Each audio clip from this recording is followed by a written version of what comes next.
We'll guide you through how to make a sticky piston in Minecraft. If you find this useful, then consider subscribing and liking the video. What you're going to need is a crafting table, and then you need to go and have 3 planks. I'm just using oak, doesn't matter though.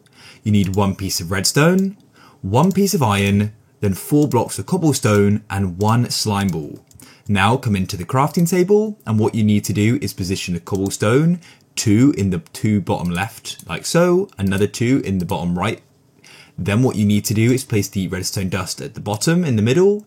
In the middle, you need to place the iron ingot and then 3 oak planks at the top. That'll go and make you a piston.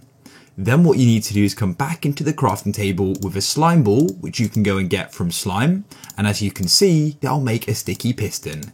It's that simple. Sticky pistons are super useful because they'll stick to the block and then also pull it back. Whereas normal pistons will just go and push it and won't pull it back. So it goes and adds a really useful feature.